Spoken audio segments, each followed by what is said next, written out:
Stephen McBride became first involved in 2007 with the archaeological dig identifying Washington's fort of 1755, and that's what he's going to be talking about. He has been our guiding star and intellectual presence, or shucks, he says. But Stephen has been a fabulous support to all that we do around here in helping us understand what the site is, what it means, and what happened here. So, this evening, Stephen, thank you for being here. You can tell us what you've been doing for the last 2 weeks and for the last 14 years. Thank you.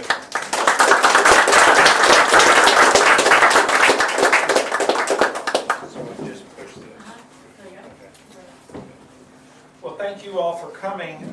Today I'm going to talk about the last 2 weeks of excavation we've been doing, but also for people that maybe haven't been here before, I'll give a little bit of background, probably unnecessary, but I'll go ahead.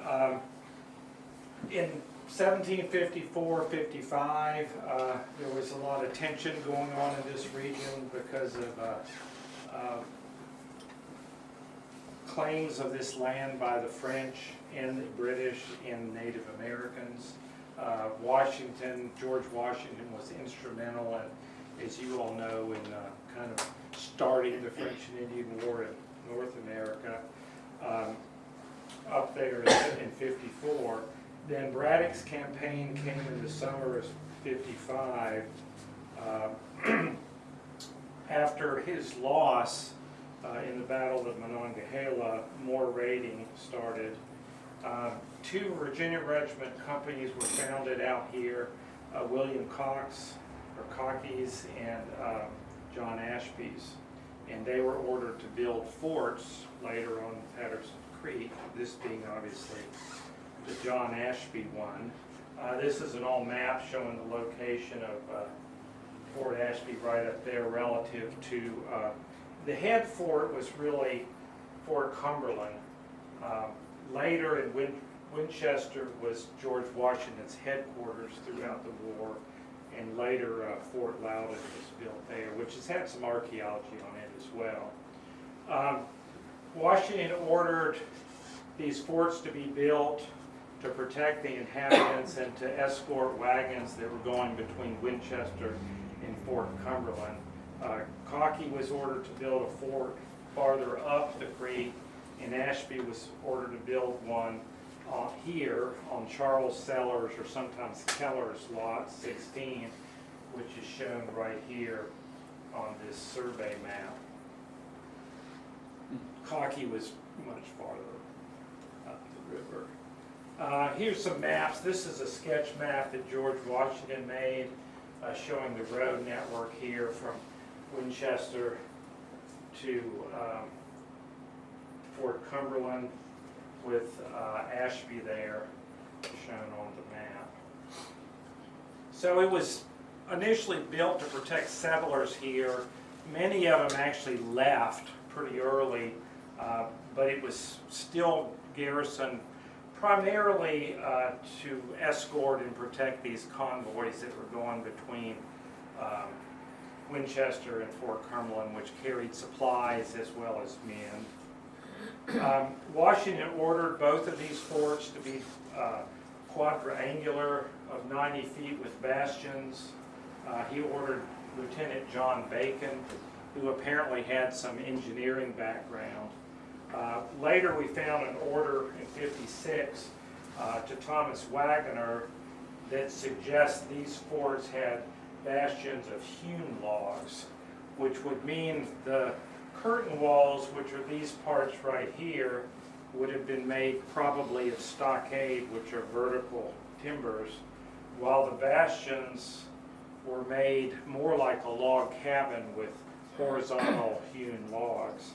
So that's what we had an idea of when we started. But then Washington also ordered that if you're having trouble, you can cut corners, basically, because he doesn't want to spend too much time. We have neither men nor tools to carry out the undertakings with vigor. And as that earlier order said 90 feet, I'll mention that again. I'll show you in a minute that the fort was smaller than that. And, so they gave him some flexibility, and Lieutenant Bacon and Captain Ashby took advantage of that. In 1757, Washington ordered the fort to be abandoned. It had been garrisoned by Virginia Rangers, Virginia Regiment, and county militia. And so in April of '57, he ordered it to be abandoned, at least by any Rangers or Virginia Regiment. It's possible that maybe some militia reoccupied it later, but we're really not sure. And this order coincides with a reduction and redistribution of the Virginia Regiment, some of whom went to South Carolina. There was also a change in the road network so that they went a more northerly route and didn't come this way as much anymore. The previous research we had done, as Martin said, started in 2007. There had been some earlier work as well by William Gardner. And this research resulted in the discovery of all 4 stockade or curtain walls, 3 of the fort's 4 bastions. We figured it probably had a 4th bastion. That the fort was very academic in design. 2 of the bastions were of a standard diamond shaped, and the ratio of the flanks to the faces was as it should have been according to military manuals of the time. But the northeastern bastion was different. It was larger and extended down the hill, and we think this has to do with covering the slope going down to the floodplain of Patterson Creek, as well as bring the fort closer to the main water supply, which was the spring. Washington orders also suggested they should build a barracks and magazine, and we have not found any evidence of that. Here's the features we had before this year. These are the stockade lines, these 4. The dotted is hypothetical. These were the first 2 bastions that we found that are diamond shaped, very academic. And then this was the bastion that we uncovered in 2018-19 that is very irregular. In the spring was down the slope here. These bastions are set up in a kind of a flatter area. So again, this was what we knew at the end of 2019. And this year, with permission from the landowners, David and Shirley Piles, we investigated the 4th and last bastion. And our goals were to locate and trace the northwestern bastion, see what survived, answer a question of whether it was diamond shaped like 2 of them, or was it very irregular like the northeastern one, and then look for other features and deposits within that area. One issue with this fort has always been that there's a long occupation here. Well, there was a Native American occupation, then the French and Indian War, post-French and Indian War, Revolutionary War, founding of the town of Frankfurt,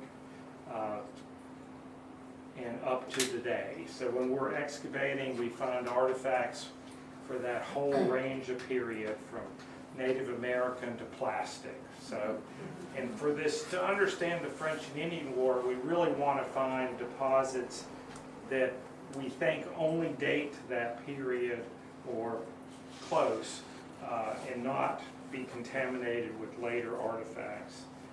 And this is not real easy sometimes. We started out, let me go back for a map for a second. We started out, we knew, one thing I didn't mention was these stockades had posts in them that are mostly round, but at the very end of the stockade, these big posts here, we had much larger square posts that seemed to tie into the bastions, and they were located right off of the bastions. There's usually a gap between them because the stain hasn't survived, probably because it may have lifted up a little bit, how it was notched into this post, or it's just been eroded. But our first goal was to find the ends of these two stockades. And we did pretty quickly. This is the end of the western stockade, and you can see there's smaller posts in a trench, and then there's a much larger square post. And then this is the end of the northern stockade. And we couldn't quite expose that whole thing because of this stump that we just didn't have the wherewithal to deal with. But you can see there's another dark stain right there. That was completely unexpected. And I'll mention that it's called Feature 83. Just for a little introduction, archaeology is about 90% reading the soil. People think you're out there looking for artifacts and treasures and cool stuff, but we're really trying to figure out the site, so you really have to read the soil. This yellow soil is the normal subsoil, so if there's dark stains in there, something's going on. That it could be natural, like a rodent burrow or something, but more times than not it's a cultural, meaning that human beings did it. And human beings are always messing around with things, so we sort of anticipate that. So we got the two end posts, and here's a map. I'll keep showing you this to orient you. That's the western one, and that's the northern one, so it's coming from this way, and this is coming from this way. And then there's that pit feature 83. So we expanded to follow 83, and then we bisected it first in an east-west, and then against the wall you can see the roots from the stump. And it looks like it was a deep refuse pit that had some burning either done right there or items from a fireplace dumped in there. And it actually was quite a rich feature and had a lot of artifacts. Here's some of them. Some of these metal ones, I'm not sure what they are. This one seems to be some kind of wedge. This might be off of a door escutcheon. And then we have some ceramics and arms artifacts. We have Delftware and redware, and these are good period artifacts from the 18th century. A couple of French gun flints and some lead shot, suggesting that this feature is of the period mid 18th, mid to late 18th century. While we were cleaning off feature 83, the trash pit, we found another feature, kind of a linear stain, very much like a bastion stain. It might be a wall that went across the mouth of the bastion, the opening, and this was called feature 86. And you can kind of see the stain here. Some of the volunteers are excavating. Here's another picture showing that this part has been excavated already. We'll get profiles here and follow it all the way to the end. And here's a map showing it. Here's again the two stockades. It's kind of a funny, irregular, kind of takes some funny bends, so it's quite an unusual feature and very unexpected. Here's some artifacts from that trench. Again, they seem to be period. We have a gray gun flint, gun spall, some melted lead, a shoe buckle fragment, some wrought nails, and animal bone. We're really excited about the quantity of animal bone that we picked up in this dig. We'll send that off to be analyzed and see what they can tell us about the diet of the people at the fort. Again, our main goal, however, was to find the bastion. So what we did, we looked at the orientation of the end of the northern stockade and guessed that a lot of the eastern half of the bastion was likely under the house. So we shifted our research towards the western half of the bastion, and we basically started digging trenches, hoping to cross-cut it, predicting where it might be.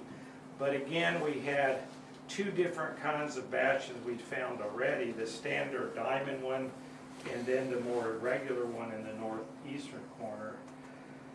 Again, we found something unexpected. We found a large refuse-filled pit that likely was either a cellar, and it maybe even was a magazine, powder magazine, which are sometimes put in the bastions. This is when we first encountered it, and then we excavated it. And you notice that there was a shallower part right here. That's the deeper part. And there, we thought there's a possibility that this shallower part could have been a remnant of the bastion. The bastions, again, they're hewn logs set in a trench, not very deep. It's easier to see them if there's normal subsoil on either side. In this case, they was just on this side. So because of the cellar, we weren't sure that was the bastion or not. Here's on the map that feature with the cellar pit here. Here's some artifacts from the cellar. We've got some white salt glaze stoneware, delftware, a mix of metal. This doesn't show up very well, but that's a piece of creamware. And creamware didn't get to North America until 1762. And that suggests that this feature, though it could have dated from the earlier 1755 fort, the pit may not have been filled in until the very end of the French and Indian War, which isn't that uncommon. You know, if they abandoned the fort, they would have just left things there and someone came by later and filled it. So there's some material from a little bit later here. Because again, that shallower stain, we weren't 100% sure that was the bastion, though it was where it should have been. We started excavating some more trenches, and we did Unit 34 here. And unfortunately, we didn't hit anything related to the bastion, and it was likely because there's a lot of 20th century disturbance here. There were two excavations previously that were backfilled with modern artifacts, including a truckload of window glass for some reason. But we did find another French gunflint here, which was nice. Things get mixed up in the process. There's this unit. So we have this trench where we had a possible bastion, and then this one where we had these two modern features. Stephen, Yeah. you might explain to people that French gunflints were used by not just the French. But Right. They're a type of flint from France, and they're blade gunflints, but both British and French, as well as Dutch gunflints, were traded throughout the war. And another thing I should mention is this is a large flint. It's a musket-sized flint, like off of a brown bass or a German-Dutch musket. It wouldn't be the kind of flint you'd have on a hunting rifle. And these large military muskets are upwards of 75 caliber, so they have large balls, and we found a variety of balls. They'd also shoot what we would call buckshot out of them to get kind of a shotgun effect. And the first year that the fort was here, it was occupied by rangers, and they all brought their own weapons from home. There were no weapons issued to them by Virginia, but when their enlistment was up, the next year the fort was occupied by Virginia Regiment, and they had brown besses, and that almost certainly came from one of those. The Rangers and militia as well would have just had a variety of weapons. Smoothbore, what they call fowlers. Some may have had some rifles, like a Pennsylvania, Kentucky long rifle. So anyway, we switched our trenching to the north side of the cellar/magazine and started on the far west, thinking that, well, maybe the fort had a bigger bastion in the northwest like the northeast one, working our way eastward, and we encountered a really interesting feature that's a large circular burned area. Can you see that's very red? And you will see that it even has fire hardened clay almost as hard as bricks in there, which is suggesting a really hot fire was burning there. And that made us wonder, well, we're probably not inside the bastion if there was a fire like that unless they burned the fort down. But anyway, we kept going more eastward with that trench. In the meantime, I decided that I think this is a diamond-shaped bastion, and I just got out, I didn't actually get out tapes, I just pasted it. And I pasted a spot right here, and I said the bastion should be here. So I dug this unit, and sure enough, it was. So, and this was after a week and a half of being out there, so I was getting kind of frustrated. And I didn't realize it, but we hit it already in a shovel probe. But I thought we were in the cellar, but we did hit a feature there, and it turned out to be the bastion. So this is up here, so we expanded the excavation to the south all the way to the earlier trench, Unit 33, that had the cellar in it. And like we always do, we bisected the feature to see what it looks like in cross-section. And this one was interesting, I don't know if you can see, but it has a really dark layer of charcoal and ash at the bottom, suggesting that either the log was charred before they put it in for preservation reasons, or there had been some burning later. And here's the definite part of the bastion we hit. And as you can see, this is the cellar, and then this is that shower pit that we thought might be part of the bastion, and indeed it was. So we were pretty happy with that. And this is the trench we hit the burn pit. So we kept going to the east on that one and hit the bastion again. The picture is kind of hard to see. The end of it's there and then here. And one interesting thing about this feature, Yeah. yeah, it would be. Yeah. Thank you. Thank you. Is that was 90 centimeters wide, and which is almost a meter, around 3 feet, while the other bastions was 40 to 50 centimeters wide. So this was almost double width. So we thought, well, what's going on here?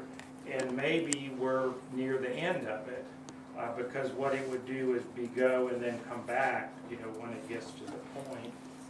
So we expanded. Okay, that's basically what we found in that trench. So then we expanded to the north. Whoops, I'll get back to that in a second. What we did, we knew that this part of the bastion would have to curve back to meet up with the stockade. So in this trench we were unsuccessful, so we dug another trench there, and we successfully picked up more of the southern end of the bastion, and more importantly, we got where it started to curve back. It was starting to bend a little bit, but here it took a really sharp angle. And then we go to the north, and we expanded in these 2 units, and fortunately I had a great crew. Suzanne Trussell and Greg Adamson and Rick dug a lot of this unit, and you can see this is actually this darker zone here. This is the original land surface here. So all this on top of here was later fill that we had to take off, and it was like 91 degrees. But this zone here, which we call a buried A horizon or buried topsoil, had quite a bit of artifacts in it. They were mixed, but towards the bottom of it we tended to get some earlier things, including some creamware again, a coin button, some stoneware that might, English stoneware that might be a type that's called Devon, that Suzanne found, a bell, brass bell, again some more French gun flints and some musket balls, including a large caliber one on the left. And in this unit we were successful in finding the end of the bastion. You can see it right here in both these pictures. So this was that part that was 90 centimeters wide, and we went to the north and found the end of it here. So that was pretty exciting. And here it is in the map, it's right here. So the western side basically goes from here, then turns and goes up here. We're not exactly sure what the eastern side does as yet, but it appears to be a standard diamond-shaped bastion, which is good to know. Another aspect of that deep stratigraphy is that the land surface used to slope a lot more than it does now down towards the floodplain. So in that part of the site, it slopes both east towards the floodplain as well as north towards the floodplain.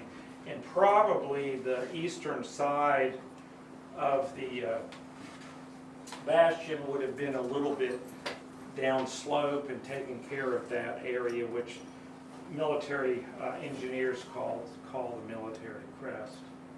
And can we really have the end? Are we done? I don't know. Bev says no, so we have to come back. And here's when we found the end of the bastion, and everyone had to come and look. That's a great photo. I can't believe it.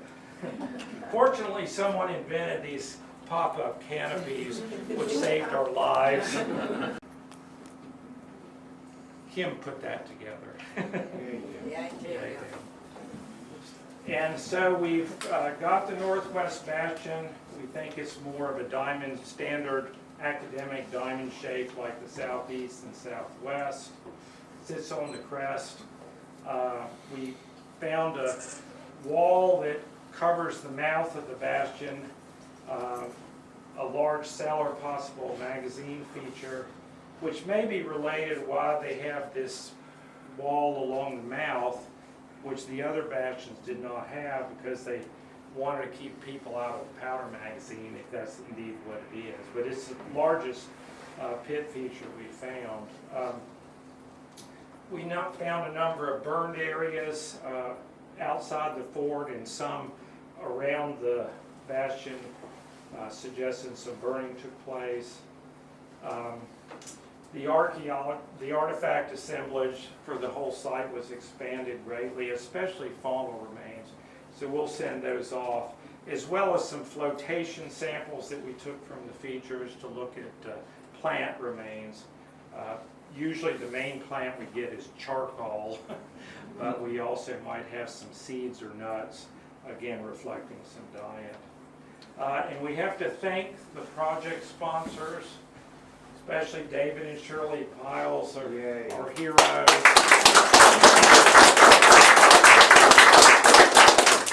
Friends of Ashby's Fort, of course. Archaeological Society of Maryland. Western Maryland chapter, of course.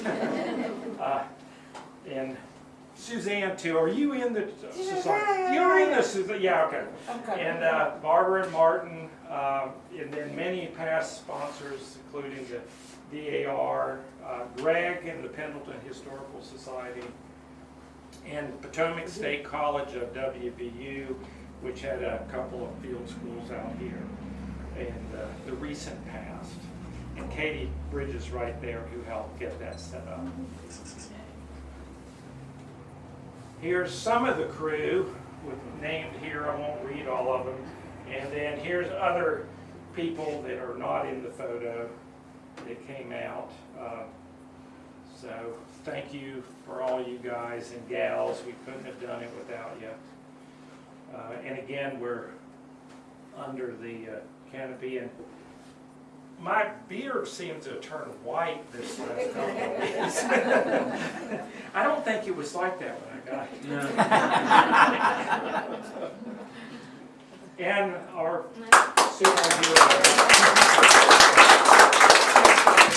It's interesting to note too that they said, "Oh, just dig up the entire yard," but when you got close to the tomato plants, that's the end. See, here we are. Right. We didn't mess with them. It was too dangerous. Thank you. Well, Thank you.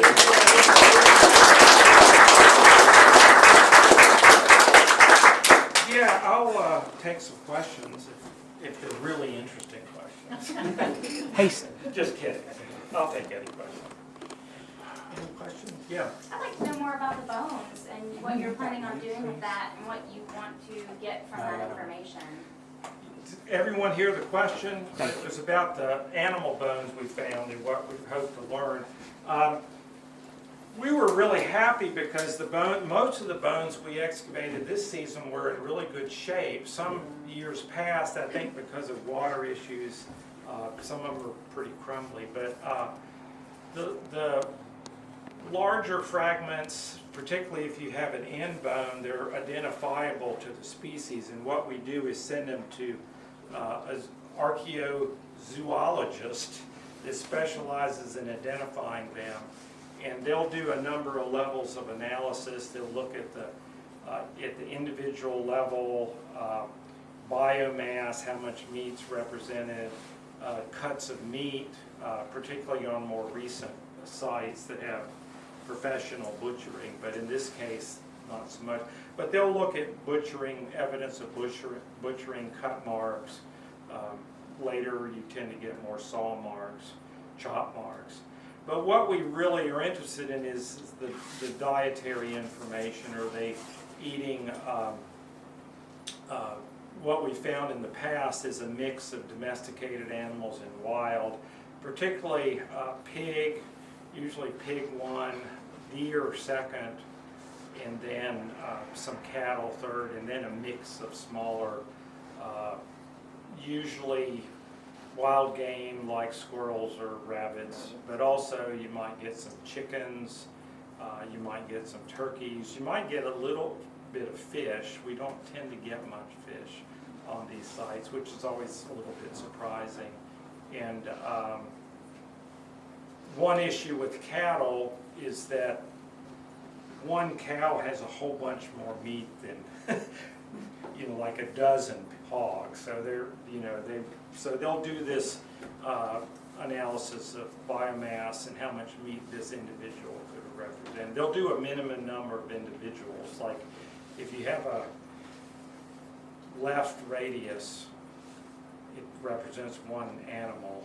If you have a left radius and a right radius, it still could be one animal. If you have two left, it's two, that kind of thing.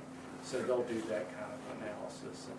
And the same with the plant matter, but the plant matter is a little different because a lot of what we get is just weeds and things that are out here that the seeds happen to blow into a feature. Some of them we can't tell 100% if they were eaten or not unless they're maybe charred. And a lot of grasses like wheat and things, they grind them into bread, and we're not going to find any bread as far as I know. Yeah, you had a question? Zach? Yeah. Along with this, to your knowledge, have you ever run into any bison bones at these locations? Not here. I was working with a colleague, and we did find some in Kentucky. In Kentucky, on Boonesboro, Fort Okay. Boonesboro. Yeah, So is it plausible, because bison and cow are in the same genetic family, that for years people were just looking at these bones thinking they were cow? it's possible. With bison, you have to have certain parts, Okay. like the right here, Right. that distinguish them from cattle. Okay. It's difficult to tell the difference. Okay, It's a thank you. good question. Yeah, there could be some, and we wouldn't know it unless we had the right Right. anatomical part. Okay, thank you. That bell that you showed, Uh-huh. that could very well be a native piece because natives love those little bells like that. They It's wore them all the possible. time. Yeah, I didn't show too many photos of native artifacts, but it certainly could have been a trade good. Yeah. Yeah, we're gonna try to look up more information on it. It's got, if you could see the photo, it's got a molded design on it, and we might be able to identify it, but I'll have to do some research. And you found a 6,000-year-old point of some sort? Yeah, we found a variety of projectile points, probably spear, dart points. I don't think we had any arrow points this time. So they're, much older from what archaeologists call early Archaic through late Archaic, so about, 2000 BC to 8,000, 8,000 BC, yeah. So we've got one of the exciting native artifacts we found was a part of a steatite or soapstone smoking pipe ball. Oh, It was pretty cool. It was unfortunately just about that big, but it doesn't have, it's smooth, it doesn't have any decoration on it, unfortunately. Yeah, Roy? How would you like to approach the solar magazine? Yeah, it would be nice to come back with a back. Fortunately, the piles may not like that. Fortunately, where the seller / possible magazine is, it doesn't have so much fill on top of it. So I think from what we've got the eastern edge of it and the northern edge of it, and close approximation of the southern edge. We don't know where the eastern edge is, but I think I would probably dig a more regular gridded off trench across it and get the east-west direction, and then decide from there the best way to approach it depending on how much time we have. But it could, again, these pits tend to be, most of the artifacts in them are just later filled to fill it in. It's what we call secondary refuse. It's a trash dump. Primary refuse is activities that took place there, like cooking and eating or storing gunpowder or ammunition if it was a magazine. But most of that material is just removed when the fort's abandoned. So unless it was attacked and burned down, a lot of those kind of artifacts are just not there anymore. But that's kind of what I think I do. And also probably take some more flotation out of it and see if that might help too, in either yay or nay towards a magazine issue.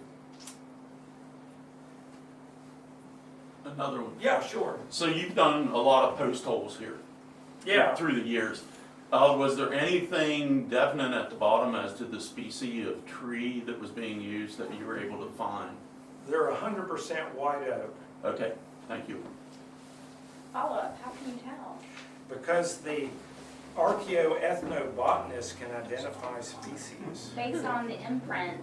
No, it's in on charcoal. Oh, charcoal, okay. Charcoal. I was like, Yeah, there's always, mostly unless the wood is charred, it doesn't preserve in the ground, but if it's charred, it does. And we'll have some pretty intact, both parts of posts, which we call post mold, or also the bastion, which is horizontally laid.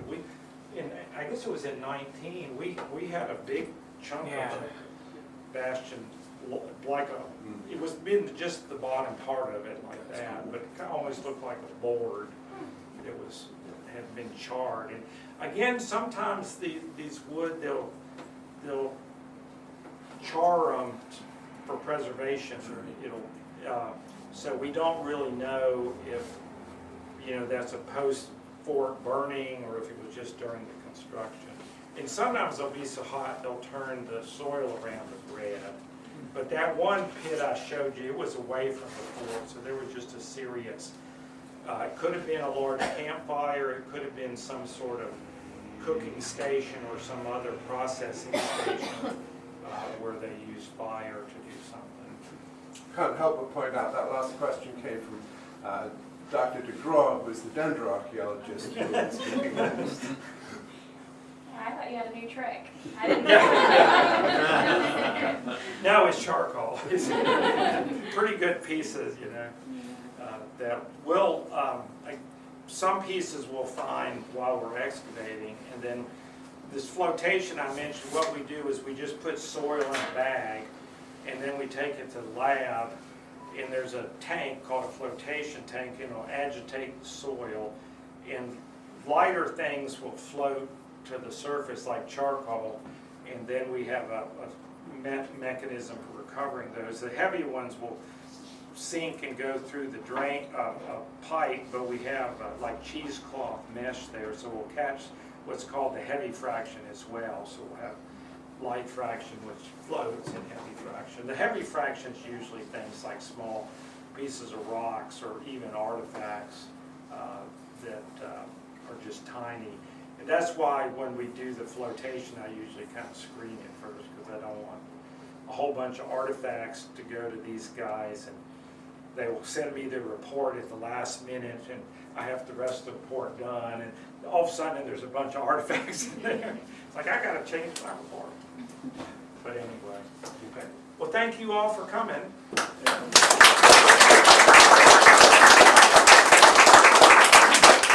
We're going to take a break for a few minutes before Dr. Kirsten DeGraw begins her presentation on the dendroarchaeology, the tree ring dating of this building.